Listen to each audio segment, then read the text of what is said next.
আবুলুল ভাবিল আমার তো এনারা জিন্দা রাখবে না। সঙ্গে সঙ্গে আবুলুল নিজের ছুরিটা দিয়া নিজে খতম হয়ে গেলে আবুলুল ওই খুঁজি ছুরিটা বাই করিয়ে হযরত ওমরের শরীরের দিকে এমন জোরে হান মারে রে, একটা হান্না ছয় আগে করিয়া ছয়টা হান হযরত ওমরের শরীরের মধ্যে মারি দিয়েছে। পৃথিবীর সবচাইতে চারজন খলিফাতুল মুসলিমিন ছিল গো। এক নম্বর খলিফা ছিল হযরতে আবু বকর, দ্বিতীয় খলিফা ছিল হযরতে উমর, তৃতীয় খলিফা রাষ্ট্রপতি ছিল হযরতে উসমান গনি, চতুর্থ খলিফা ছিল হযরতে আলী। আই বন্ধু চলে রাখো বাবা, এই চারজন শাসনকর্তা ভিতরে পৃথিবীর জমিনে এই চারজনের মধ্যে সবচাইতে শাসন কঠোর আইন বেশি ছিল কার কাছে? হযরতে উমর খলিফাত সানি। এই চারজন খলিফার মধ্যে হযরত উমরের আইনগুলা বেশি করা ছিল। এই চারজন খলিফার ভিতরে সবচেয়ে কঠিন আইন ছিল হযরত উমরের। এত বড় কঠিন খলিফা ছিলেন, এনার কাছে কেউ যদি কথা বলতো, কেতাবে আছে বেশি কথা উত্তর না দিয়ে তার তরবারটাকে সাত করে টানিয়ে বের করতো। এত বড় পাওয়ার ছিলেন হযরত উমর। রাস্তা দিয়ে হযরত খলিফাতুল মুসলিমিন সারা জাহানের খলিফা যে রাস্তা দিয়ে যেত, কেতাবে আছে সেই রাস্তায় 40 দিন পর্যন্ত শয়তান উঠতো না। যেরকম সুবহানাল্লাহ কবেন না, যেরকম সুবহানাল্লাহ কন্ত বাবা। আমার মতো মানুষ রাস্তা দিয়ে গেলে শয়তান পিছন থেকে দেখায়, দোস্ত থাকিস, ঠিক না ঠিক? খলিফা মুসলিমিন মদিনার থেকে বাড়ি যাচ্ছিলেন। আসার পরে শোনেন, একজন মুসাফির তার বাড়িতে এক মেহমান আসিয়েছে। এভাবে দেখলাম মেহমান আসি ডাকতেছে, খলিফার সাথীরা বলছে একটু বসুন, আমার খলিফা আজকে মদিনার থেকে আসলো। লোকটা বলছে, ভাই রে, মদিনার রাষ্ট্রপতি দেখা করতে চাই, আজকে আসি নাই, 3 দিন পর্যন্ত আসি, ফিরিয়ে গেলাম, একটা দিন দেখা পাইলাম না। আজকে আমি বড় ভাগ্যবান, আজকে মদিনা রাষ্ট্রপতি বাড়িতে আছে, আমি তার সাথে একটা কথা বলতে চাই। উমরের খলিফা সাথী বললেন, ও খলিফা গো, একজন মেহমান আসিয়েছে, তোমার বাড়ির বাইরে বসে আছে, তোমার সাথে কি বলে গোপন কথা আছে, 3 দিন পর্যন্ত ফিরে গেছেন, আজকে তোমার সাথে কথা বলতে চাই। হযরত উমর খলিফা বললেন, ওনাকে বসতে বলেন, আমি দেখা করব, 3 দিন যখন ফিরে গেছে আমি তার সাথে দেখা করব। খলিফা রাষ্ট্রপতি, মদিনা রাষ্ট্রপতি, শাসনকর্তা, ঘর থেকে বেরিয়ে আসিয়ে ওই লোকটার কাছে দেখা করলেন। খলিফা বললেন, কি বলতে চাও বাবা, কোথায় বাড়ি তোমার, কি জন্য আসছো? বলবো না আমার এলাকায় যদি কোনো নেতা থাকে, যদি কোনো মানুষ দেখা করতে চায়, কবিরা বাবা কি দরকার, কি জন্য আসলি বলো। খলিফা মুসলিমিন বলছে, বাবা কি দরকার বলো। লোকটা বলছে, খলিফা গো, আমি বড় বিপদে পড়িয়েছি। খলিফা বললেন, আমি মদিনা মক্কার মানুষের মুখে শুনছিলাম আপনার মতন দরদি রাষ্ট্রপতি কেউ নাই। কোন গরিব মানুষ, কোন অসহায় মানুষ যদি আসে, তার কাছটা কি কেউ ফিরে যায় না। যেরকম সুবহানাল্লাহ, যেরকম সুবহানাল্লাহ। ও খলিফা গো, আমি বড় আশা করে আসিলাম, আমাকে ফিরিয়ে দিবেন না। আমি মানুষের মুখে শুনছি আপনি গরিবের বড় দরদি। খলিফা উমর বলে ব্যথা রে, তোমার পরিচয় দাও। তখন লোকটা বলল, খলিফা আমি একজন বিডিং ছিলাম, আমি লেহান্দার যুদ্ধ, ইসলামের যুদ্ধের সময় আমি ইসলামের ওই মুসলমানের কাছে আমি বন্দী হয়েছিলাম। ও খলিফা আমাকে তোমার একজন সাথে সাবি, তার নাম মুবারক হিসাবে যেদিন থেকে মুবারকের গোলাম হয়েছি আমি থাকতে পারি না ওনার কাছে। ও খলিফা প্রতিদিন 2 দিন হয় নাই, দয়া করে আমাকে ওনার কাছ থেকে মুক্ত করিয়া দাও। খলিফা আপনার কাছে আসলাম, বলল ব্যথা তুই প্রতিদিন 200 দিরহাম টাকা দাও, তোমার ইনকাম কি, ইনকাম ফ্যাসিলিটি কি বলো? তখন বলছো খলিফা আপনার ইনকাম ফ্যাসিলিটি আমার জীবনের 1 নম্বর ইনকাম হলো আমি একজন কামার, আমি লোহাকে গলে অস্ত্র বানাইতে পারি। তা কি বলে কামার? কি বলে কামার? আমরা যাই না, পাশন টাসন ধরি যাই, কোকড়া কাজ আগুন দিয়ে একেবারে ছাতি টানিয়া 3 ডাঙে চলাচল করে, ঠিক না বেঠি? বলছে খলিফা আমার জীবনের প্রথম কাম হলো আমি কামার, দ্বিতীয় কাম কি? আমার কাম হলো আমি মানে পারি সুতে, আমি নিজেই তৈরি করতে পারি। আমার ওখানে আছে দেখতে চান খাদি বোর্ড, সরকারি খাদি বোর্ড, ওখানে পোকা দেয়, পোকা দিয়ে সুতাগুলো বাড়ি করে। 3 নম্বর কাম কি? ও খলিফা আমার তৃতীয় কাম হলো আমি একজন আর্টম্যান, আমি মানুষের ছবি আঁকাইতে পারি। একটা মানুষকে দেখলে আমি আর্টিং বানাইতে আর্ট করতে পারি। এই 3টে জীবনের কর্ম দিয়ে আমি কৃষ্ণ করি, আগে তার কাছে মুক্ত করে দাও। আমার আর সহ্য হয় না তার গোলাম হয়ে থাকা। হযরত তোমার বলল, এ ব্যথা তোর নামটা কি, বলবে কি? তখন লোকটা বলল, ও মদিনার রাষ্ট্রপতি খলিফা মুসলিমিন, আমার নাম শুনতে চান? কলে হ্যাঁ, আমার নাম হলো আবু লুলু। খেয়াল থাকবে, আবু লুলু। খলিফা বলে, আবু লুলু রে,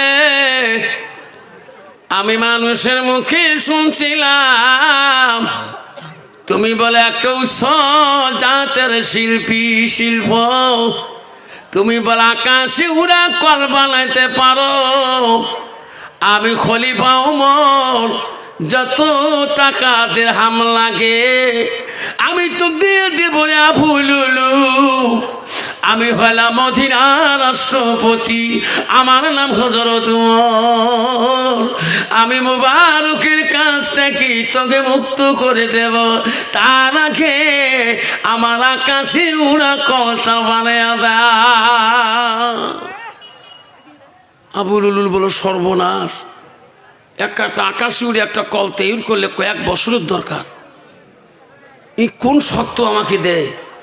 আপনি একদিনে থাকবেন বাইনে, এখন ওরা আকাশে উড়ে কল বানিয়ে দিতে হবে, তারপরে মুক্ত করে দেবে। এটি হলো খলিফার সহায়। তখন বলছে, খলিফা রাষ্ট্রপতি আমি তোমার কাছে আর সহায়তা হয় না। খলিফা রাষ্ট্রপতি বললেন, বাবা তুমি আমার জন্য আকাশে একটা কল বানিয়ে দাও, তো যত টাকা লাগে, যত দিরহাম লাগে আমি তো দিয়ে দেব। আবু লুলু মনে মনে কয়, তো আকাশে কল বানিয়েও দেন না, তোর কাছে মই মুক্ত হচ্ছে না। মনে মনে খলিফা রাষ্ট্রপতির কাছ থেকে আবু লুলুল যার কয়, আমি মানুষের মুখে শুনছিলাম মদিনা রাষ্ট্রপতি এত করা, তার কাছে কথা ধরে বললে তাই তরোয়াল ধরে তার কাল্লাটা দুসেট করে দেয়। আমি আবুলুলের প্রতিশ্রুতি করলাম, আমি একদিন যদি সুযোগ মতন পাই আমি রাষ্ট্রপতিকে ছাড়ব না। আব্বা কথা বলবেন না, খুব তফসিরটা ধ্যান দিয়ে শুনবেন। আবুলুল চলে গেল, মনে দুঃখ থাকে গেল, যার জন্য আসিল কাজ হলো না। ঠিক না বেটি? আবুলুল রাগ করে যায়, বলে মদিনা রাষ্ট্রপতি একদিন হলো আমি তোর পিছন ছাড়ব না। তুমি মদিনার কত বড় বীর, আমি আবুলুল দেখো হঠাৎ একদিন আবুলুল বেঈমান মুসলমানের সুরত নিয়ে, নামাজের সুরত নিয়ে ওই মসজিদে এসেছে নামাজ পড়তে, যে মসজিদে মদিনা রাষ্ট্রপতি হযরত ওমর ইমামতি করে। আব্বা ফজরের নামাজের প্রথম কাতারে আবুলুলু বসে আছে। মদিনা রাষ্ট্রপতি হযরত ওমর তো বোঝে নাই, ইনি নিয়ে আবুলুলু মুসলমানের সুরত নিয়ে, মুত্তাকিন পরাকারী সুরত নিয়ে নামাজের আগা কাতারে বসে আছে। সাহাবীরা আসতেছে গো, কেউ চিনতে পারে নাই আজকে এই বেঈমান ইনি নামাজে আসছে ওই খলিফাকে মারার জন্যে। বাবা কেউ যদি দুশ্মনী করতে চায়, পাঞ্জাবি টুপি মাথায় দিতে নামাজে যে দাঁড়িয়ে থাকে, তাকে ব্যয় করে দিতে পারবে? যখন পারবে না, ইনি তো নামাজি মানুষ। মদিনা রাষ্ট্রপতি হযরত ওমর আসি গেলেন, ইমামের জায়গায় দাঁড়িয়ে গেলেন, পিছনে মুসাল্লিরা আল্লাহওয়ালা সাহাবা কেরাম দাঁড়িয়ে গেলেন। আবুলুল মনে মনে ভাবলেন, রে এখন আমার ছুরি বাইর করা যাবে না, আমি তো নামাজের নিয়ত বাঁধব না। হযরত ওমরের পিছনে দাঁড়াইছে বেঈমান। বেঈমান জানে রে, যখন না নামাজে নিয়ত ভাঙবে, হাজারো ডাক দিলে নামাজে নিয়ত ভাঙবে না। বেঈমান আবুলুল যখন মদিনা রাষ্ট্রপতি রে আল্লাহু আকবার করে নিয়ত বাঁধলেন, সব মসজিদের মুক্তাদিরা নিয়ত বাঁধলেন, আবুলুল বাঁধল না। কাপড়ের নিচে থেকে ওই খুঁচি ছুরিটা বাড়ি করলেন, আর থাকতে ঠিক থাকতে পারে না। হায়রে মদিনা রাষ্ট্রপতি সূরা ফাতিহা পড়ার পরে শেষে সূরের দিকে যায়, আবুলুল ওই খুঁচি ছুরিটা বাড়ি করিয়ে হযরত ওমরের শরীরের দিকে এমন জোরে হান মারে রে, একটা হান্না ছয় আগে করিয়া ছয়টা হান হযরত ওমরের শরীরের মধ্যে মারি দিয়েছে। হযরত ওমর প্রথম রেখা নামাজ পড়িয়া নিলেন, ওই ছুরির আঘাত খেয়ে আর থাকতে পারে না, দ্বিতীয় রেখার নামাজ পড়াইতেও পারে না। আরে মদিনা রাষ্ট্রপতি শরীরে ছুরি মারছে গো, আর রক্ত পড়তেছে। হযরত ওমর বলে, রে নামাজ নষ্ট করা যাবে না। মদিনা রাষ্ট্রপতির পিছনে একজন সাহাবী ছিল গো, তার নাম ছিল আব্দুর রহমান বিন রওফ। ও আব্দুল বিন রহমান রে, আয় তুমি দ্বিতীয় রেখার নামাজটা পড়ে দাও। আব্দুল বিন রওফ নামাজ দ্বিতীয় রেখা নামাজে ইমাম সাজিয়ে সূরা মিলিয়ে যখন পড়ায়া তাড়াতাড়ি নামাজটা শেষ করে দিবে। মদিনার রাষ্ট্রপতি গো নামাজের কাতার থেকে বিড়ি ধারাম করি মসজিদের বারান্দায় পড়ে গেলে রক্ত রক্তিত হয়ে গেছে গো। হায় রে মদিনার রাষ্ট্রপতি কান্দে। আবু লুলু বেঈমান কতগুলা মুসলমান সাহাবীরা মরণকে ভয় করে নাই, কতগুলা পালাইছে আর কতগুলা ওনাকে ধরে ফেলাইছে। আবু লুলু ভাবলো আমার তো এনারা জিন্দা রাখবে না, সঙ্গে সঙ্গে আবু লুলু নিজের ছুরিটা দিয়া নিজে খতম হয়ে গেলে। জানে আমি যদি জিন্দা থাকি এনারা আমাকে এত কষ্ট দিবে, নিজের খুঞ্চি দিয়ে নিজের ছুরি দিয়ে আবু লুলুল বেঈমান কাফের নিজেই শেষ হয়ে গেছে। হযরত ওমর যখন বারান্দায় পড়ে রইলেন, রক্তে রক্ত তো ভাসে গেলে সাহাবীরা কান্দে করে নিয়ে বাড়ি মুখে হলে রাষ্ট্রপতির বাড়ি। হযরত ওমরের বড় ছেলের নাম হলো আব্দুল্লাহ। আব্দুল্লাহ খবর পেলেন, কে রে আব্দুল্লাহ, আজকে কে রে কান্দা কাঁদে কিসের, মসজিদের দিকে দেখাও। আব্দুল্লাহ মদিনা রাষ্ট্রপতির বড় বেটা গো, বাড়ি থেকে বিড়ি দেখে ওই মদিনা রাষ্ট্রপতি চারজনে ঘাড়ে করে নিয়ে আসতেছে। আব্দুল্লাহ দৌড়ে যায়, কার কি হলো রে, দৌড়ি দিয়া দেখে তা আব্বাকে সাহাবাকে রাম ঘাড়ে করে নিয়ে বাড়ি দিকে আসতেছে।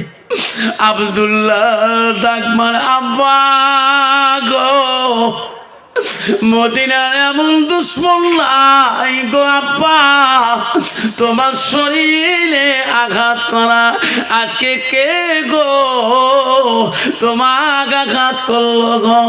আব্দুল্লাহ কান্দে রে, মদিনার রাষ্ট্রপতি হযরত ওমরকে বাড়িতে নিজে শুয়ে থল গো। সাহাবারা কান্দে, বাড়ির সবাই কান্দে গো। আব্দুল্লাহ বড় ছেলে বাবার মুখের কাছে বড়ি কান্দে, আব্বা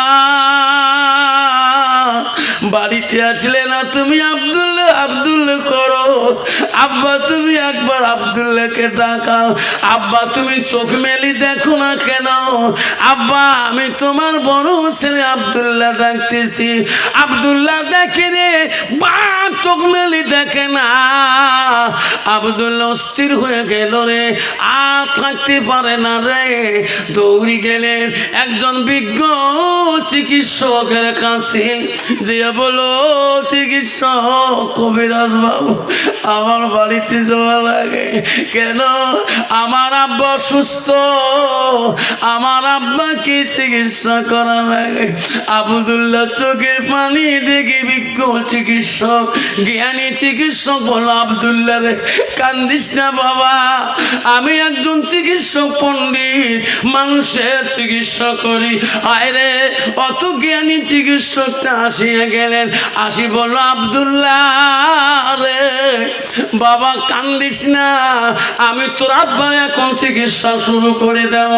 এই আব্দুল্লাহ যা যা তাড়াতাড়ি ঘর থেকে তুমি এক গ্লাস দুধ নিয়ে আসো। আব্দুল্লাহ আনিয়ে দুধ গ্লাস আনিয়া তোমার বাবার মুখের মধ্যে পান করে দাও। লাইক থাকবে। আব্দুল্লাহ ঘরের ভিতরে যে এক গ্লাস দুধ নিয়ে আসল, বাবাকে বলল, আব্বা পান করেন। আব্বা তো কথা বলে না। আব্দুল্লাহ রে তোমার বাবার মুখে দুধ ঢালি দে রে আব্দুল্লাহ। আব্দুল্লাহ বাবার কি মায়া, আব্বার কি মায়া গো। দুধের গেলাসটা মদিনা রাষ্ট্রপতির মুখে দুধ ঢালে আর কানলে দুধ ভিতরে যায়। ওই কবিরা বিজ্ঞ বলে, আব্দুল্লাহ রে, তোমার আব্বাকে আমি চিকিৎসা করতে পারলাম না কেন? আয় আব্দুল্লাহ, তুমি মুখ দিয়ে দুধ দিতেছ, দেখো তোমার বাবা যেদিকে ছুরি লাগছে রে, সেই দিকে দুধের ছড়াগুলো বেড়াইতেছে। আব্দুল্লাহ, আমার দ্বারা তোমার বাবা চিকিৎসা হবে না। কবিরা চলে গেলে আব্দুল্লাহ শুনছিলেন মদিনার এমন একজন বিজ্ঞ চিকিৎসক আছে, কোন ওখানে রুগী ফিরে যায় না। মদিনার জমিনে আব্দুল্লাহ কান্দি কান্দি যায়। ওই বিজ্ঞ জ্ঞানী চিকিৎসক বাড়ি যায়। আব্বারে, ও সোনা, মনে রাখে আসল সন্তান যারা হবে গো, বাবু যদি তুফানগঞ্জে হাসপাতালে থাকে, মোহাব্বতের সন্তান আওলাদুন সালিহুন ইয়াদুলাহু, নবী বললেন ভালো সন্তান যার হবে ওই মা বাবা জন্য দোয়া করবে। ডাক্তার বাবু গো, আমার বাবা আইসিইউ থেকে কেমন আছে? ডাক্তার বলো, আব্দুল্লাহ রে, কান্দিস না কান্দিস না, তোমার আব্বা সুস্থ হয়ে যাবে। এমনও কত সন্তান আছে বাপ মা হাসপাতালে গেলে রে কোন সন্তান বাবা মা খবর রাখে না, আছে না বাবা? আল্লাহ রসুলের কাছে আব্দুল ইবনে মাসউদ প্রশ্ন করলো, নবী গো, কয়লেন নবী সাল্লাল্লাহু আলাইহি সাল্লাম, আয়ো আমি হাম্বু ইলাল্লাহু তাআলা, নবী গো, আল্লাহর কাছে সবচেয়ে বড় আমলটা কি? রাসূল বলল, কালা আসসালাতুল ওয়াক্তিহা, নামাজও সবচেয়ে বড় আমল। রাসূলকে আরো প্রশ্ন করলো, কুলতু সুম্মা আয়ু, নবী গো, নামাজের থেকে আরো কোনো বড় আমল আছে নাকি? রাসূল বলল, কালা বিদ্দুল ওয়ালিদাইনা, মা বাবার সঙ্গে সৎ ব্যবহার করাটা সবচেয়ে বড় আমল। জোরে বল সুবহানাল্লাহ। কিন্তু বাবা, বর্তমান জামানায় 90% যুবক আছে বিবির জ্বালায়, বিবির যন্ত্রণায় নিজের বুড়া বাপটাকে বেমারে পড়লে একটা ট্যাবলেট নিয়ে দেওয়ার সাহস পায় না। 6 মাস চতুর্থ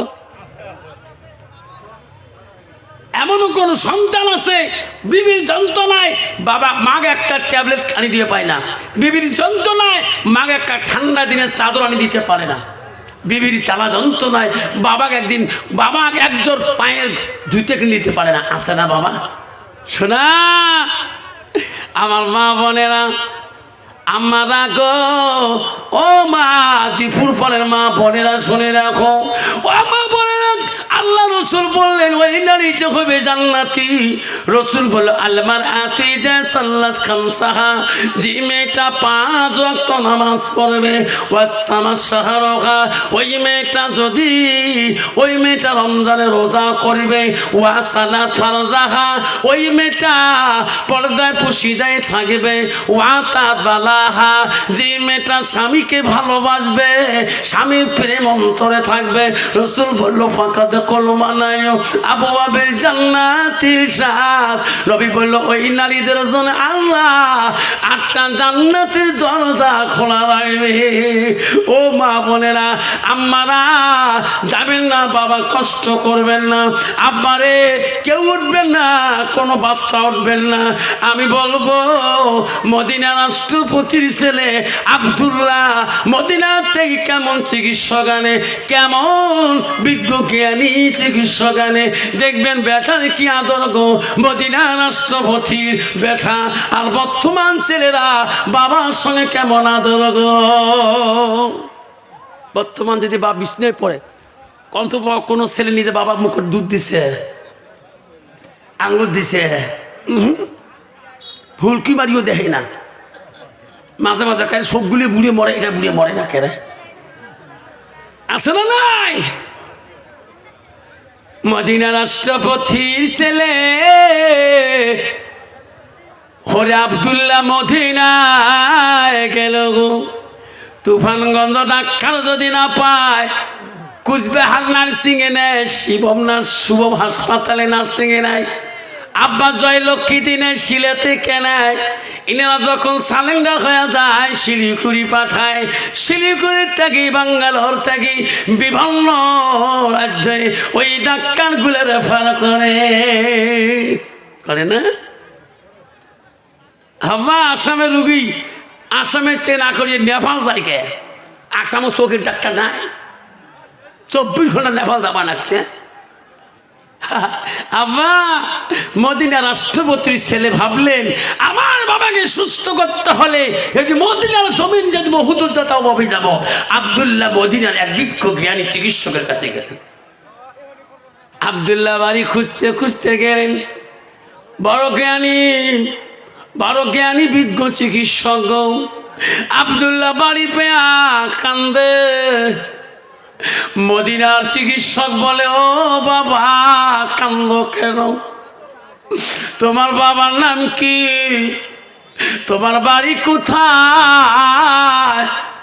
বলছে আমি হযরত উমরের ছেলে, মদিনা রাষ্ট্রপতি ছেলে। সুবহানাল্লাহ। আয় বাবা, ও বাবা কান্দু কেন? ও চিকিৎসক চলো, আমার বাবা সুস্থ গো, আপনার খোঁজে আমি আসলাম। আমার আব্বাকে তোমার চিকিৎসা করতে হবে।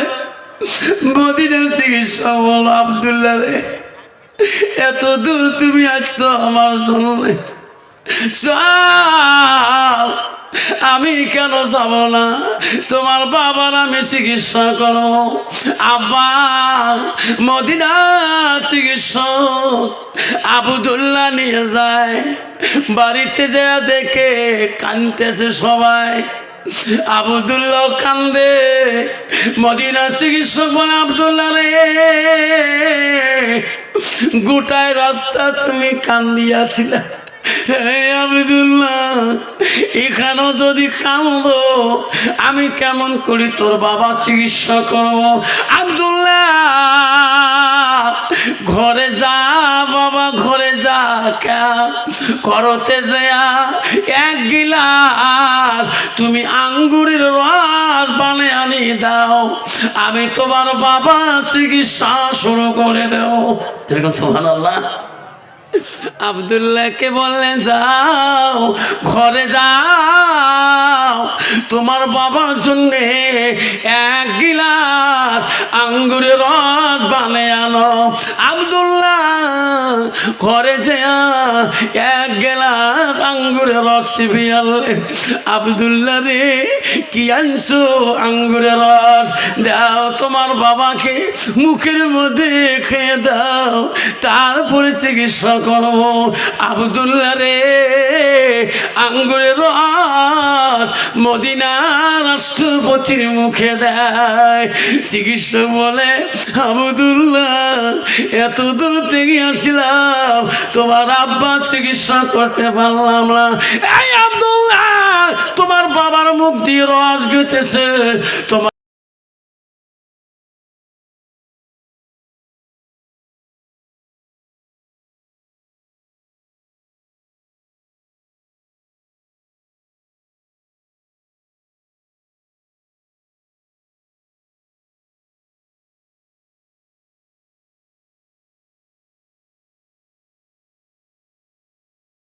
রসগুলা বাইরেতেছে।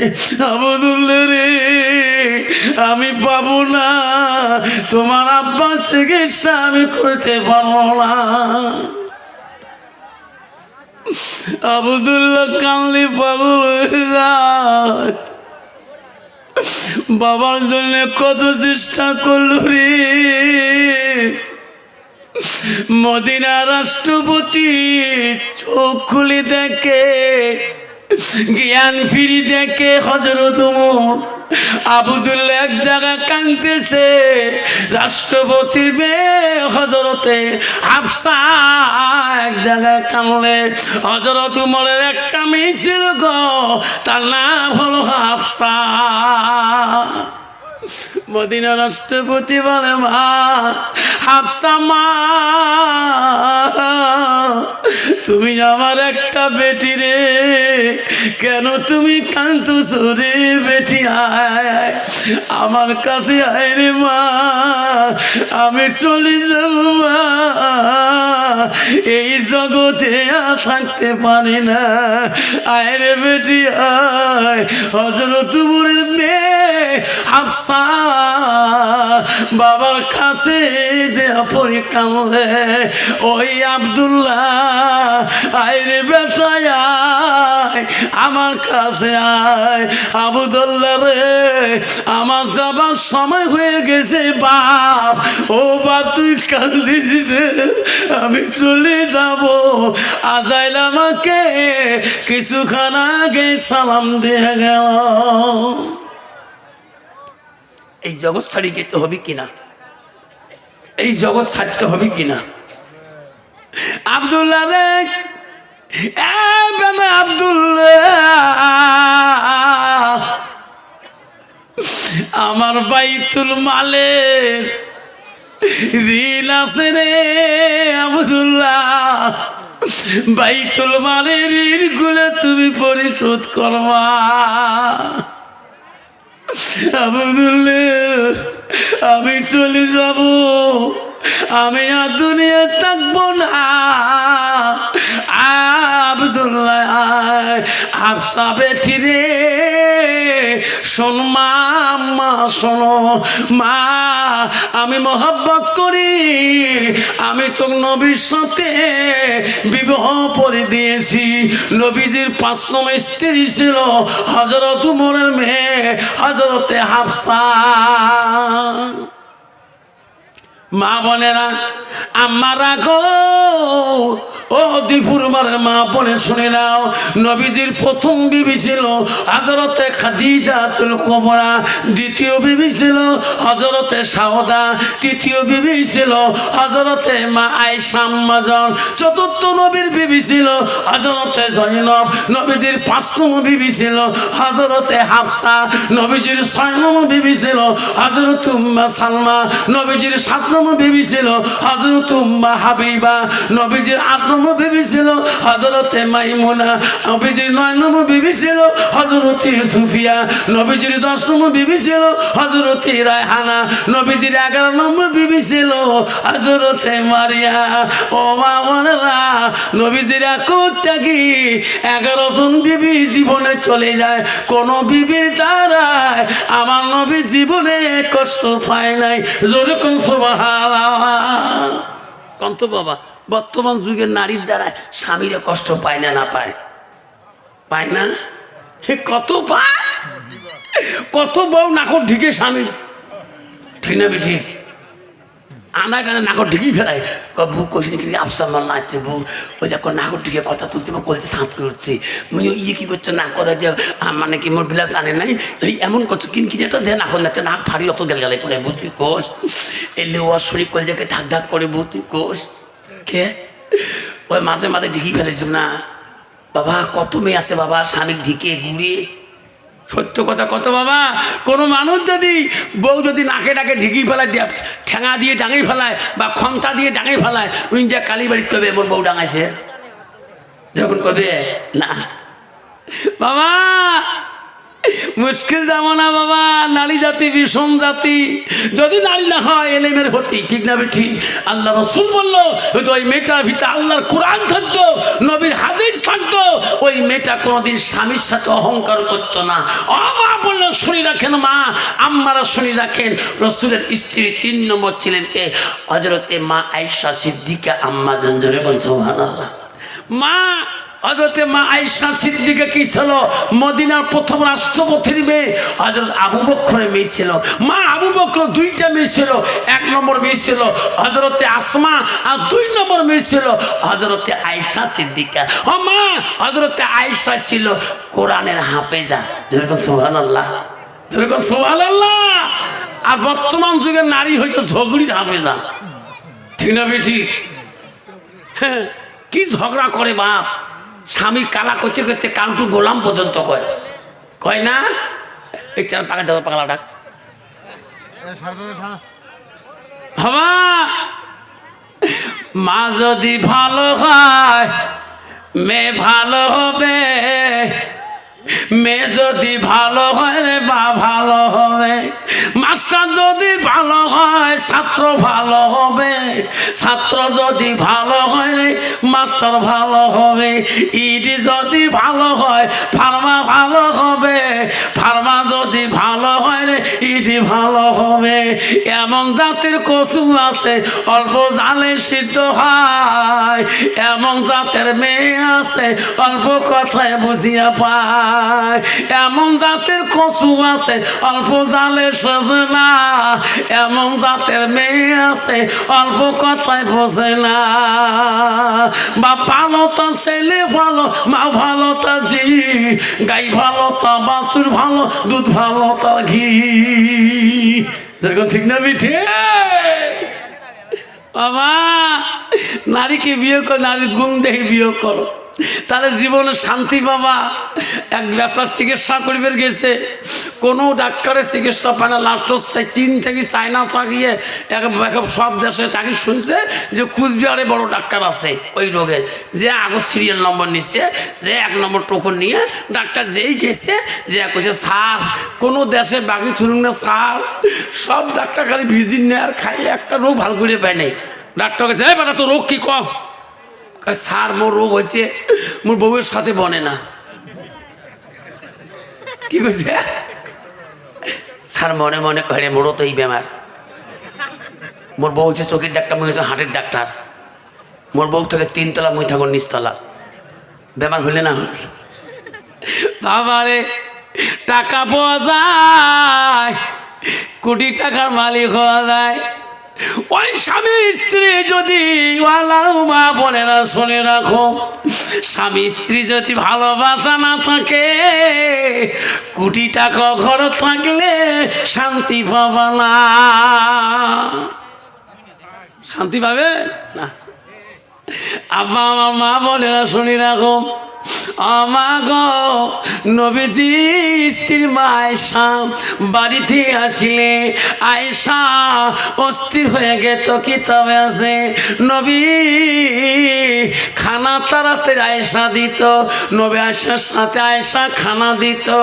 আমার নবী খানা খায়, নবী নাই বলতি রে আয়েশা নবীর সাথে খানা খায়, আয়েশা গোছ দেয়, নবীর পাতের গোছগুলা আয়েশা আম্মা আগে খেয়ে নেয়, খাওয়ার পরে হাড্ডিগুলো রেখে দেয়। আমার রাসূলুল্লাহ আমার নবী রে আয়েশা গোছ খাওয়া হাড্ডিগুলা কামড়া হাড্ডিগুলা রাসূলুল্লাহ চুষি চুষি রস খায়।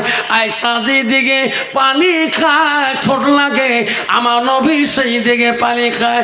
হযরতে মা আয়েশা বলে নবী গো আমি গোছ খেয়ে শেষ করে দিলাম, হাড্ডিগুলো রেখে দিলাম, ওগো নবী আমার কামড়া হাড্ডিগুলো কেন খালেন? ওগো নবী আমি যেদিকে পানি পান করলাম আপনি সেই দিকে কেন পানি পান করলেন? নবী বলছে আয়েশা রে তোমার কামড়া হাড্ডি যদি আমি নবী খাই, আমার কামড়া হাড্ডি যদি তুমি আয়েশা খাও, আমার আইটা পানি যদি তুমি খাও, আমার পানি যদি তোমার পানি যদি আমি রাসূল খাই, আয়েশা আল্লাহ দরবারে সেই হাড্ডি সেই পানি রহমতের পানি হয়ে যায়, রহমতের হাড্ডি হয়ে যায়। দুনিয়ার মুখে আমার উম্মত উম্মতিরা স্বামী স্ত্রী আমার মতন করে খাবে, আমি রাসূলুল্লাহ খুশি হয়ে সুবহানাল্লাহ। কন্ত বাবা বর্তমান যুগের নারী স্বামীর কোনদিন আইটে বস্তু খায় খাবে, তাহলে ভাত ছাড়ি দেখিস বেশি ভাত দেন না তো, কুরবানি গোস্ত বেখার বারে বারে ভাত না, কাল ছাদ ছাড়েন নাই, কুত্তে খং নাই, ঠিক না বেটি? তা বউ ওগুলো কোষ কেতা কে তুই খাস দেতা মুই না বাবা যে খনি খায় চেরা চেরা মুখ গুলায়, কা তুই জীবনে খাস না, খাং না এরাও না খাং মাসে মাসে। কে দুলে ভাই এসে না, বড় দুলে ভাই সেবিক পুরুষ, দুলে ভাই ছোট একটা হালি মুখ সার, দুলে ভাই ভাত খানা জানি আদর কি এলাম মুখ বুয়ো করি দেয় বুঝ, যখন ঠিক না আমি ঠিক কানে শুনে রাখেন, তোমার স্বামী ব্যতীত যদি কোনো পুরুষের সাথে খানা খাও, ওই দিনকে খানা তোর জন্য খাস হারাম খানা, খাস হারাম খানা খাবো, খাস গু খায় খায় রেলু। আর যদি কোনো পুরুষ যদি নিজের বিবি ছাড়া অন্য শালীর সাথে খানা খায়, এখন মেয়েদের দোষ। একদল যুবক আছে, বউ যদি কালা হয় বউয়ের সাথে লেনদেন কম, ঠিক না বেটি?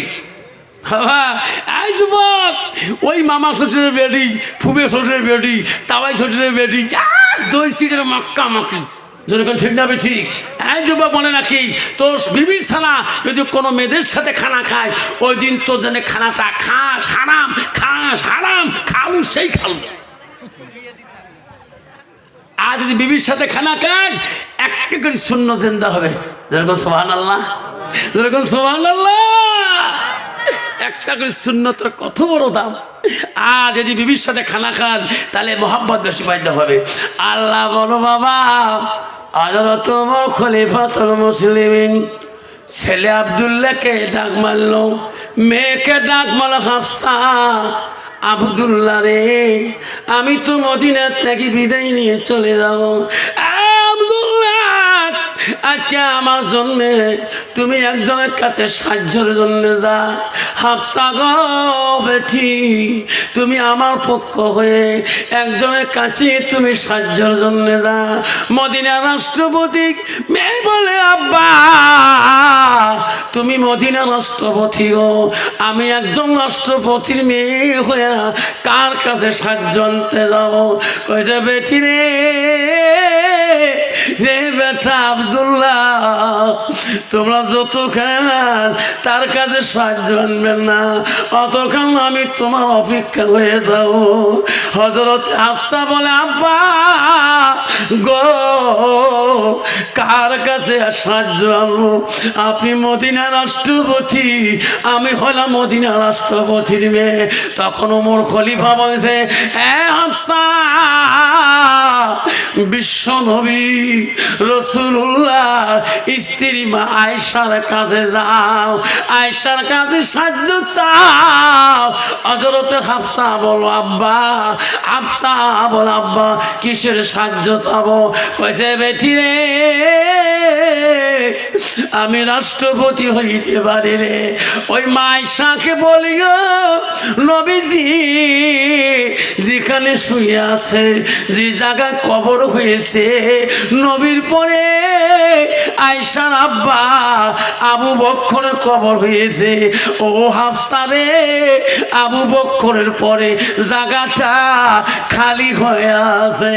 এ বেটি, বেটি যা, নবীর স্ত্রী আয়েশাকে সাহায্য চাও। আবু বকর পরে জায়গা, কবরের জায়গাটা আমাকে দান করবি কিনা? মা, নবীজি স্ত্রীর কাছে তুমি যদি পারবি স্বল্প, মা আমি মদিনা রাষ্ট্রপতি করিলাম।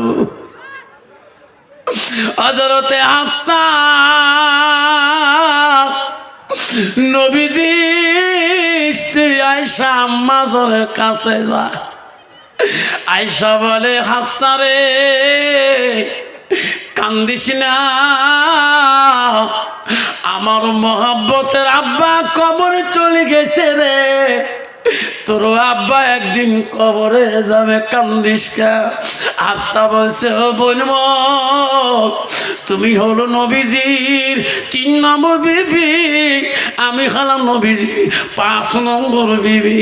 ও আয়েশা বল, আমার নবী যেখানে ঘুমাইছে, আমার নবীর পরে তোমার আব্বা ঘুমাইছে। ওরে বল, হুজুর ওই তোমার আব্বার পরে কেউ ঘুমায় নাই, মাটিটা কবর খালটা বাকি আছে। বলে রে দয়া করি তোমার আব্বার পরে জায়গাটা আমার আব্বার কবর জন্য সাহায্য চায়। ও বলে ও বিশ্ব নবীর স্ত্রী গো, আমার আব্বা অপেক্ষা হয়ে আছে, তোমার মুখে না শোনো পর্যন্ত আমি বাড়ি যেতে পারি না। আমার আব্বা আমাকে বস্তু শুনতে পারে। হযরতে আয়েশা বলল, হাফসা রে তোর আব্বা আমার নবীর সাথে এত ভালোবাসা ছিল, আমার আব্বার সাথে তোর আব্বা এত বন্ধুত্ব ছিল। যা যা হাফসা, আমি আয়েশা আমি কথা দিলাম, আমার আশা ছিল রে আমার নবীর কবরের পরে আমার আব্বা শুয়ে আছে, আব্বার পরে আমি শুইতাম, আমার কবরটা 3 নম্বর হইতো। হাফসা যা যা, তোর কথা আমি ফেলে দিতে পারি না রে হাফসা, যা যা। আমি নবীর স্ত্রী আয়েশা অর্ডার দিয়ে দিলাম, আমার আব্বার পরে আবু বকর পরে 3 নম্বর কবরটার মাটি আমি নবীর স্ত্রী আয়েশা তোমার আব্বার জন্য ওটা দান করে দিয়ে দিলাম। নাই থাকবেন আব্বা আমার শোনো সামনে ও বাবা, রসুল বললো ইজা মাতালেন সালু ইয়াল কাতালু আমালাহু ইল্লা মিন সালাসাতিন। নবী বলল মানুষের মৃত্যুর পরে মানুষের সৎ আমলগুলা নেক আমলগুলা কবরে গেলে বন্ধ হয়ে যায়, ইল্লা মিন সালাসাতিন। নবী বলল 3টা আমল কবরবাসীর বন্ধ হয় না। 1 নম্বর বলল সাদাকাতুল জারিয়া, যারা দুনিয়াতে ওই বাবার মতন করিয়ে দান করে যাবে। পৃথিবীতে আয়েশা বলল হাফসা যারে যা, আমি 3 নম্বর কবরের জায়গাটা তোমার আব্বার জন্যে আমি দান পত্র করে দিলাম। বন্ধুরে আজকে তোর মা কবরে আছে, সোনা তোর আব্বা কবরে আছে। ও বাবা, রসুল বলল তোর আমল মার আমল বন্ধ হয়েছে। রসুল বলল ইল্লা মিন সালাসাতিন, 3টা আমল বন্ধ হয় নাই। 1 নম্বর আমল হলো সাদাকাতুল জারিয়া। পৃথিবীতে যার মা নাই বাবা নাই, আমি চলে যাব বাবা। আজকে খেরামতি মাদ্রাসায় ওয়াজ শুনতে আসছি গো, কারো বাবার কবর বাড়িতে, কারো মার কবর বাড়ি, ওই মার কবরটা কবরস্থানে আজকে দেখতে চাই গো, কার কার মা বাবা নাই ওই কবরের মধ্যে ঘুমিয়ে আছে। হাতটা তুলি দোয়া করবো শোনা, আমি রাতেই চলে যাবো বাবা। কে আছে গো মা হারা একটা সন্তান, বাবা হারা একটা সন্তান, হাত তুলি দেখাইবেন। একজনকে বাবা মা মরছে, সবার বাবা মা বাঁচিয়েছে। কার কার মা বাবা মারা গেছে হাতটা দেখাবেন। কার কার মা বাবা মারা গেছে, দাদা দাদি মারা গেছে, দাদা দাদি মারা গেছে, নানা নানি মারা গেছে। হ্যাঁ আসুন, সে মা বাবা দাদা দাদির জন্যে সাদগাদারি হিসেবে, সাদাকাতুল জারিয়া সাদগাদারি হিসেবে আমি একটা বাবার কাছে আজকে নগদ নগদ চাবো ইনশাআল্লাহ। আমি জোর করব না। আল্লাহ রসুলের স্ত্রী মা আয়েশার কাছে যদি দানপত্র করে দিতে পারে, আজকে সেই মা বাবার নামে বেশি না, যদি 50 জন বাবা হয়ে যায়, 1000 কোটি টাকা যদি 50টা বাবা মাদ্রাসার জন্য সাদগা দান করে যায়, এই নবীর বাড়ি কোনোদিন বন্ধ হবে না। একজন বাবা 50 নম্বরে 1 নম্বর বাবাটাকে আছেন 1000 টাকা নগদ দিয়ে আমার হাতে মোলাকাত করে যাবেন, সামনে আসি 1000 টাকা যে বাবাটা আসি দেবে, দোয়া করে দিয়ে যান। আসুন 50টা বাবার নাম চাইলাম, তাই 50টা বাবা 1 নম্বর দিয়ে দেবে, 1000 টাকা দিয়ে যাবে, বা নামটা রেখে সিরিয়াল দিয়ে যাবেন। আল্লাহ 50,000 50 ওয়াক্ত নামাজ পড়া সব আমার নামে লিখে দিবেন। ওই মান নামে বাবার নামে সাদগাদারি হিসেবে 1200 টাকা। আল্লাহ ইব্রাহিম ব্যাপারী ভাই আমার, আল্লাহ 1200 টাকা দান করো আল্লাহ। দেখে রে মওলা তাকায়া, ইব্রাহিম ব্যাপারী 1200 টাকা নগদ দেয় এই মাদ্রাসারও লাগিয়া। নাই থাকবে দেখে রে মওলা তাকায়া ইব্রাহিম ভাই আমার 1200 টাকা নগদ দেয় এই মাদ্রাসারও লাগিয়া।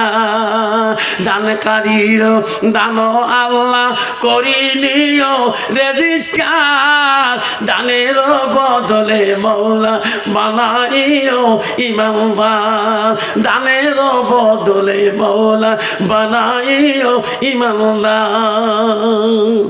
আসুন, আমি চাচ্ছিলাম 1000 করে 50টা বাবার মধ্যে ইব্রাহিম ভাই সর্বপ্রথম দিয়েছেন। আসুন বাবা, জীবনে তোর মা তোর বাবাকে আল্লাহ কবরে শান্তি রাখবে। এই মাদ্রাসার জন্যে একটা বাবা যাবেন না, কেউ যাবেন না। আসুন, আর 1000 টাকা দিয়ে 50 নম্বর 2 নম্বর কে আছেন? জীবনে কত টাকা কত পয়সা গেল চলিয়া, বন্ধু বান্ধব খোয়াইলাম দোকানে বসিয়া। জীবনে কত টাকা কত পয়সা গেল চলিয়া, বন্ধু বান্ধব দোকান নিয়ে বসে খোয়াইলা। 1000 টাকা দাদা দাদির নামে দিয়া যাবা, দাদা দাদি থাকবে জান্নাতে বসিয়া। আসুন, আজকে দিতে না আপনার নামটা লিখে দিয়ে যাবেন। কোন জুয়ান আছে, কোন বন্ধু আছেন 2 নম্বরটা 1000 টাকা দিয়ে 2 নম্বর 50 জনের মধ্যে 2 নম্বরটা কে আছেন? আসুন বাবুজান আমার, এই মাদ্রাসার কেরামতির জন্য যত বাচ্চা আজকে এখানে মাদ্রাসায় কোরআনে হাফেজ দস্তরবন্দি সভা। কি নাম বাবা? ইমান আলী। আল্লাহ ধাদিয়াল থাকিয়াছে বান্দা ইমান আলী শেখ। 1000 টাকার মধ্যে 500 টাকা দিল, নাকি ক্যাশ দিল 500 টাকা। এ বাপ মারো লাগিয়ে দান করিল ইমান আলী, দেখতে মৌলা তাকাইয়া, দানের বদলে মৌলা বানাইও ইমানদার। আসুন, 3 নম্বরটা কি আছেন? আমি চাচ্ছিলাম 50টা বাবার কাছে, যদিও দিবেন না পান নামটা লিখে হয়ে দিয়ে যাবেন। আর না হলে একটা চাউলের বস্তা, 30 কেজি একটা চাউলের বস্তা এই মাদ্রাসার জন্যে যে যুবক হিম্মত করি একটা 30 কেজি চাউলের বস্তা লিখে দিয়ে যাবেন। যত মাদ্রাসার বাচ্চায় চাউল পান করি, চাউল খেয়ে ভাত খেয়ে আল্লাহর কোরআনে হাফেজ হবে, কাল কিয়ামতের ময়দানে আল্লাহ তোমাকে জান্নাতের ভাত খাওয়াবে। যেরকম সুবহানাল্লাহ। আসুন হুজুর, আমি একটা চাউলের বস্তা 30 কেজি এই মাদ্রাসার জন্য আমি সাদগা দিয়ে গেলাম। একটা যুবক যদি আসেন, আল্লাহ তো জীবনের বালা মুসিবত দূর করে দিবে, আল্লাহ তো জীবনের কষ্ট দূর করে দিবে, বিপদ আপদ দিবে না, আল্লাহ বালা মুসিবত দূর করে দিবে, ব্যবসা বাণিজ্য আল্লাহ খাই বরকত দিয়ে দেবে। হুজুর 1000 দিতে পারি না হুজুর, আমি একটা চাউলের বস্তা এই মাদ্রাসার জন্য আমি হুজুর দিয়ে যাব 30 কেজি একটা চাউলের বস্তা। এমন একজন যুবক বন্ধু আছেন, জীবনে কত টাকা মোবাইল রিচার্জ করি ডাটা ব্যবহার করি বাপজান টাকা শেষ করে দিয়েছেন। আল্লাহ রবির অ্যাকাউন্টের মধ্যে, আল্লাহর অ্যাকাউন্টের মধ্যে মাত্র একটা চাউলের বস্তা কোনো যুবক যদি দিয়ে যান, আল্লাহ রাস্তাঘাটে বিপদ আপদে আল্লাহ হেফাজত করবে। একটা তালিম বাচ্চা যদি তোমার চাউলের থেকে একটা চাউলের দানা খেয়ে যদি কোরআনে হাফেজ হতে পারে, কাল কিয়ামতের ময়দানে ওই বাচ্চা তোকে ছাড়ি জান্নাত যাবে না। আছে কোনো বাবা? দান করি ফের মা বোনেরা খালি হাতে যাবে না, দানের জন্য দোয়া করব আমি সম্ভলানা। আসো বাবা, 3 নম্বর বাবাটা কি আছে? একটা চাউলের বস্তা দেবেন, নাহলে 1000 টাকা দিয়ে যাবেন। একটা চাউলের বস্তা নাম লিখে দিয়ে যাবেন, আর না হলে 1000 টাকা লিখে দিয়ে যাবেন।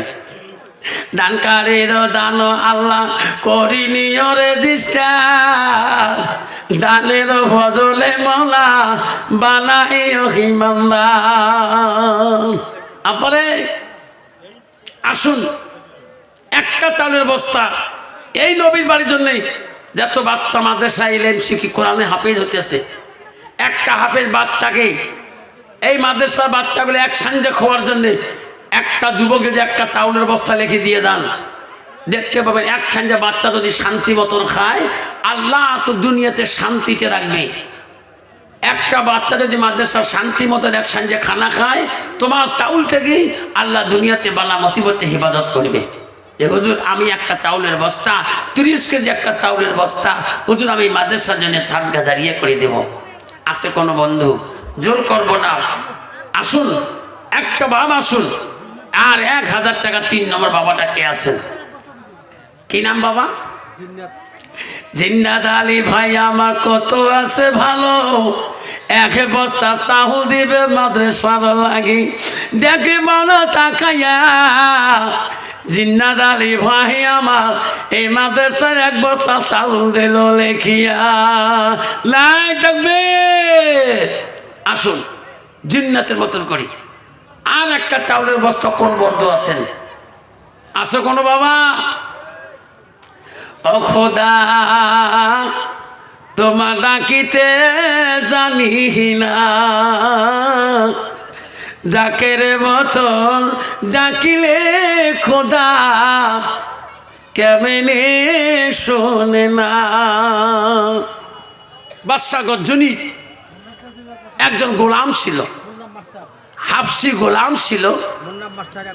আল্লাহ মুন্না মাস্টার 1 বস্তা চাল দিল। আল্লাহ আল্লাহ মুন্না মাস্টারের চাল তুমি কবুল করে নাও। আল্লাহ যত বাচ্চাই চাউলের ভাত খাবে, আল্লাহ মোল্লা মাস্টারের বাড়ি বালা মুসিবত দূর করে দেবা। আল্লাহ তোর মা বাবা যদি দুনিয়া থাকে হায়াত বাড়ে দিবা, আর যদি কবরে থাকে আল্লাহ কবরগুলো তুমি জান্নাতের বাগান করে দেবা। হাফসি গোলাম সে গজ্জনীর বাদশাহ মাহমুদুল বাদশাহ ছিলেন। সেই জামানায় মাহমুদ বাদশাহ গজ্জনীর বাদশাহ ছিলেন। সেই জামানায় এক গোলাম ছিল, তার নাম ছিল আয়েস। আয়াস একজন খুব অতি দরিদ্র মানুষ, দরিদ্র গোলাম। 3 দিন 4 দিন না খেয়েছিল, না খেয়ে নিজের শরীরের দিকে একদম অসুস্থ হয়ে পড়ে যেত। ফাড়া আসিরা কাপড়, নোংরা কাপড় ছিল। আয়াস একদিন মনে মনে বললেন যে এই গজ্জনীর বাদশাহ মাহমুদ হাসান, আমি তার কাছে যাইয়া একটা আর্জি জানাবো, মাহমুদ হাসান যাতে আমি একটা চাকরি দেয়। সুবহানাল্লাহ, ফজলুল হক একটা চাউলের বস্তা না দেখবেন। আয়াত জ্বলে গেলেন। মাহমুদ হাসান সেই দেশের বাদশাহ গজ্জনী, মাহমুদ হাসানের কাছে যাবে আয়াজ হাফসি গোলাম। আয়াজ এত গরিব ছিল রে, কাপড় বস্ত্র ছিল না, ফারাসিরা কাপড়, আয় গায়ে মাথায় মাটি নোংরা। আরে মাহমুদ হাসান দরবারে গেলেন, আয়াজকে দারোয়ান ঢুকতে দেয় না রাজবাড়িতে। কি নাম বাবা? রাহিবুল। বাড়ি করে বা আল্লাহ রাহিবুল ইসলাম, রাহিবুল হক। আল্লাহ নজরুলের ছেলে একটা চাউলের বস্তা দিল লেখি। আল্লাহ রাহিবুলের দান তুমি কবুল করে নাও, আল্লাহ তার জীবনের গুনাহ মাফ করে দাও। আয়াস ওই মাহমুদ হাসানের রাজ দরবারে গেলেন চাকরির জন্যে। রাজ দরবারে যাইলেন, দারোয়ান আছে। এই আয়াস পাগলকে আল্লাহ হোসেন 2 বস্তা চাল নাই দেখবে। আল্লাহ দেখে রে তাকাইয়া, আলতাফ হোসেন 2 বস্তা চাল দেয়। আল্লাহ মাদ্রাসার লাগিয়া, আল্লাহ জমির উদ্দিন বাবা 1 বস্তা চাল। কত বাজারে করিবারে বন্ধু, যেদিন ডাকে পড়িবে খবরে,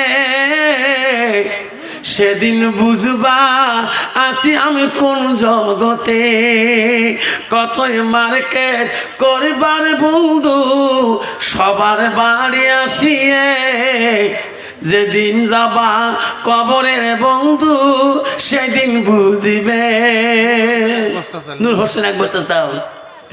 ও বন্ধু বুঝো না রে, মার্কেট করিবা কত দুনিয়াতে।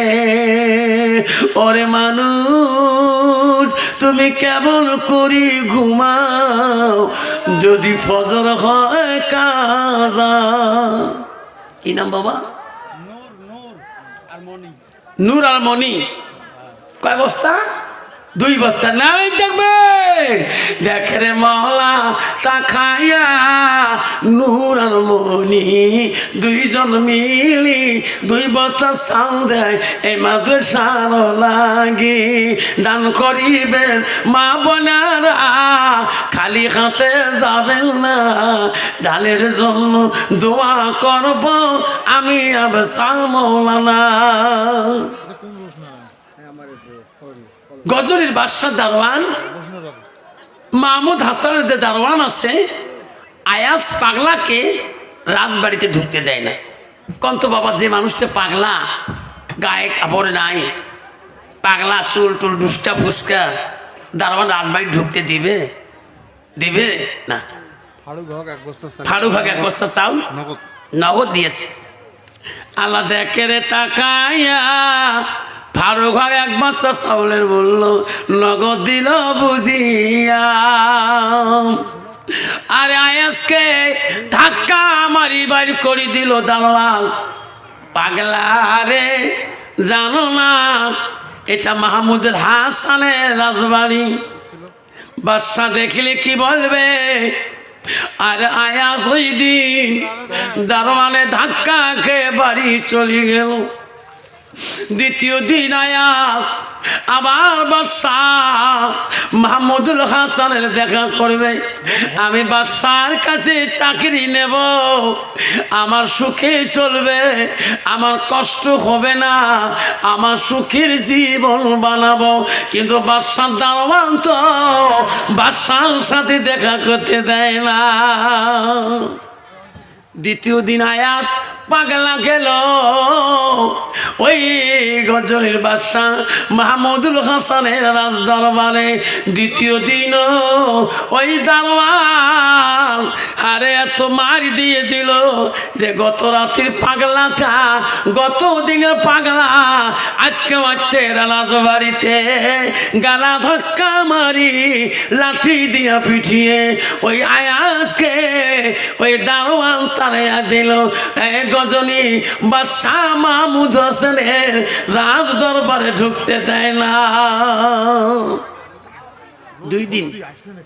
2 দিন পর্যন্ত আয়াজ ঘুরিয়ে এসে 3 দিনের বেলা আয়াজ আল্লাহর কাছে কাঁদে, আল্লাহ আল্লাহ আল্লাহ, আমি বাদশাহ মাহমুদেরকে দেখা করব। আল্লাহ ওনার দারোয়ান আমাকে দ্বারা ধাক্কা মারি বাড়ি করে দেয়। আল্লাহ, আমার মন আছে বাদশাহ মাহমুদ হাসান আমাকে নিশ্চয়, আমি তার কাছে একটা চাকরির আবেদন করব। তৃতীয় দিন আয়াত চলে গেলেন। 2 দিন মারপিট খাওয়া পরেও তৃতীয় দিন আয়াত চলে গেলেন। যে দেখে দারোয়ান রাগান্বিত, পাগলা আজকে হচ্ছে রে, 2 দিন পিঠাই করলাম তবু তো পাগলা যায় না। পাগলা বলে, আল্লাহ গো, ও মওলা, রোশনা বিবি 1 বছর যাও। আল্লাহ, আমি কেমন করি মাহমুদুল হাসানের দেখা করো? পাগলাকে এত ধমক দেয়, যায় না। বাদশাহ মাহমুদুল ওই দিন রাজদরবার থেকে কোন জায়গায় চলে যাবে, রাজবাড়ির থেকে বিরাইবে। পাগলা আয়াসের মনে নিয়ত, আমি মাহমুদুল হাসানের দেখা না করা পর্যন্ত যাব না। এই দারোয়ান যতই মারুক না কেন, আমি তার সাথে ডাইরেক্ট দেখা করব।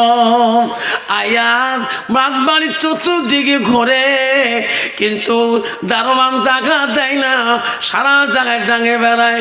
ওই সময় ওই বাদশাহ মাহমুদুল হাসান রাজদরবার থেকে চলে যাবে এক জায়গা মিশর মহলে। ওই সময় আয়াজ বাদশাহ মাহমুদুলকে দেখি দৌড়ে যায় বাদশার দরবারে পড়ে গেছে। এরকম সুবহানাল্লাহ। বাদশা বলছে, বাবা কোথায় বাড়ি তোমার? কইছে, মহারাজ আমার বাড়ি অমুক দিন। তোমার নাম কি? আমার নাম আয়াস। এখানে কেন? কইছে, বাবা আমি তোমার কাছে একটা চাকরির দরখাস্ত করতে আসছি। আমি কষ্ট করি খাই, আমি তোমার গোলাম হয়ে থাকতে চাই, আমি তোমার গোলাম হয়ে চাকরি করতে চাই। মাহমুদুল হাসান বললেন, বাবা তুমি চাকরি করবা? বলে হ্যাঁ, আজকে তুমি চলে যাও, কালকে আমার রাজদরবারে তুমি আসবা, আমি তোকে আমার নিজের গোলাম হিসেবে রাখবো। যেরকম সুবহানাল্লাহ। কইছে মহারাজ, মহারাজ গো, তোমার দারোয়ান এত খারাপ, আমার 2 দিন পর্যন্ত লাঠি দিয়ে পিটাই করেছে, আজকে আমাকে তোমার সাথে দেখা করতে দেয় না। ও মহারাজ, আজকে যদি চলে যায় তোমার দারোয়ান প্রহরী তোমার রাজবাড়িতে ঢুকতে দিবে না। মহারাজ আমাকে চাকরি দাও, আমি তোমার গোলামি করব।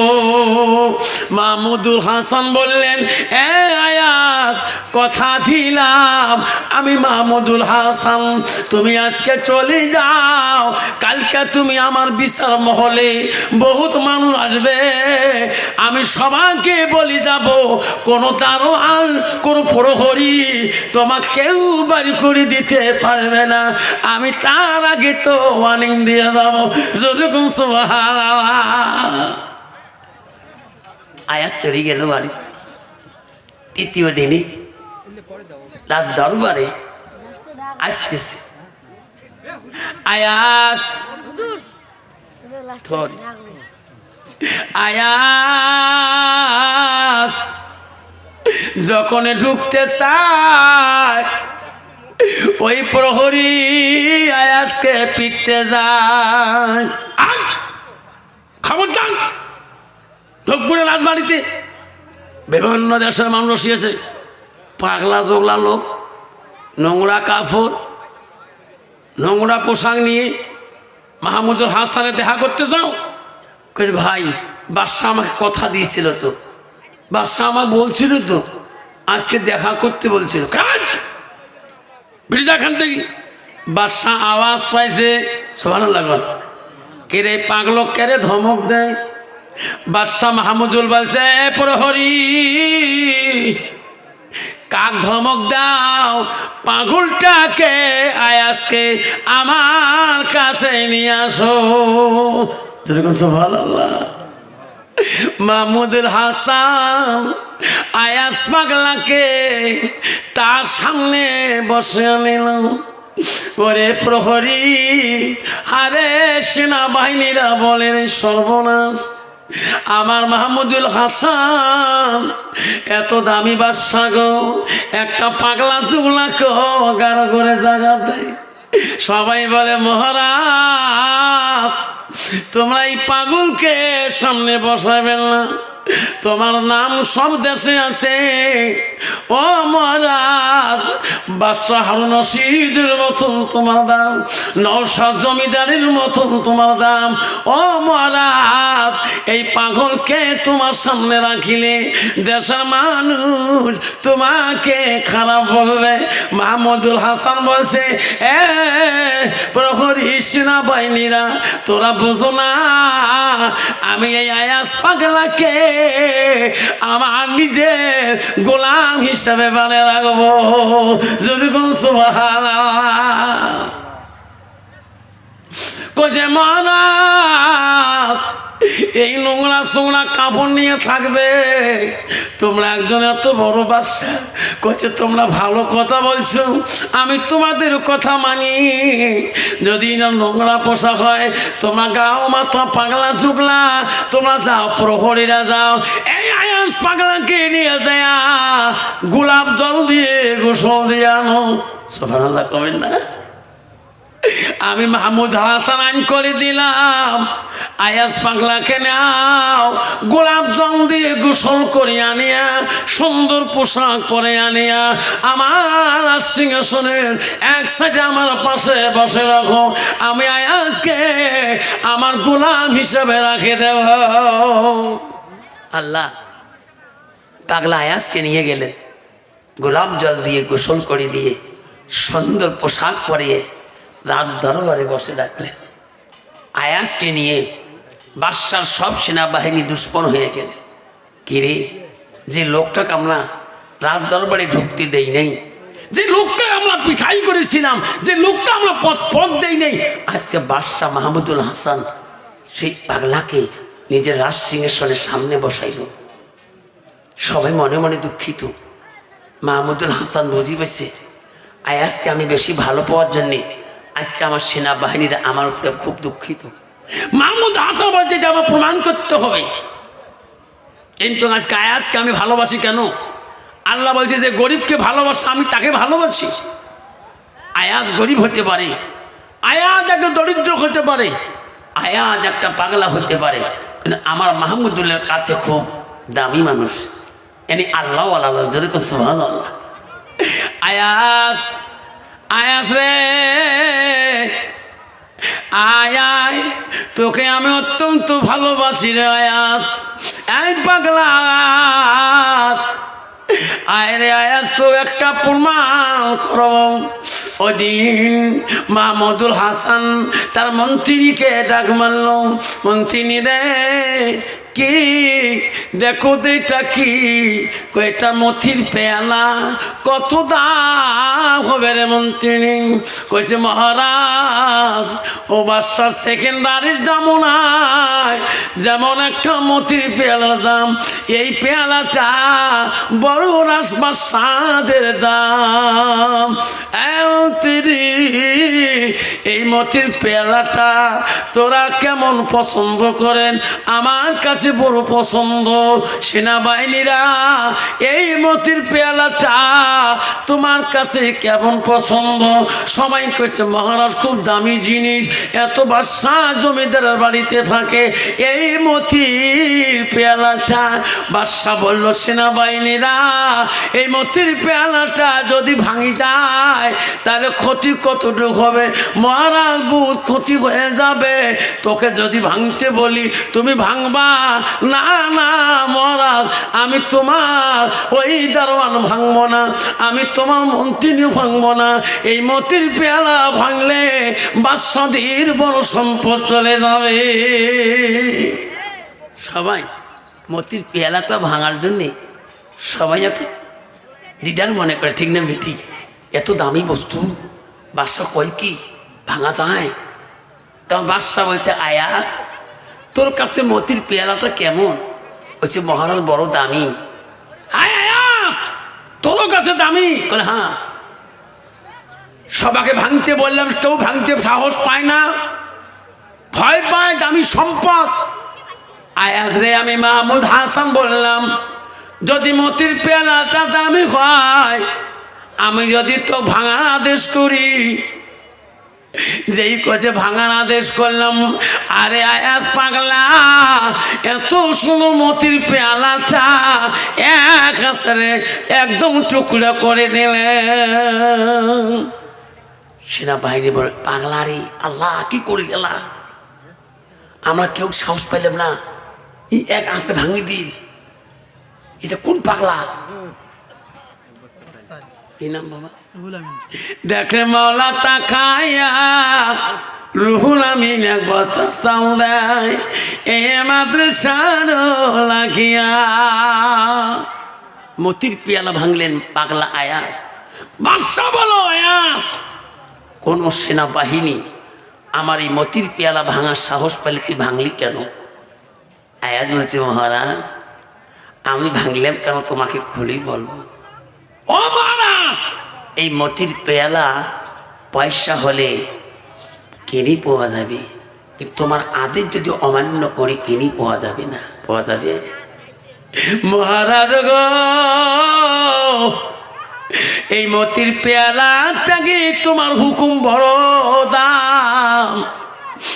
আপনি আমাকে হুকুম করেছেন মতির পেয়ালা ভাঙার জন্যে। অমরাজ, পয়সা হলে মতির পেয়ালা মিলবে, কিন্তু তোমার হুকুম যদি অমান্য করি কিন্তু পয়সা হলে পাওয়া যাবে না। যেরকম সুবহানাল্লাহ। আবারে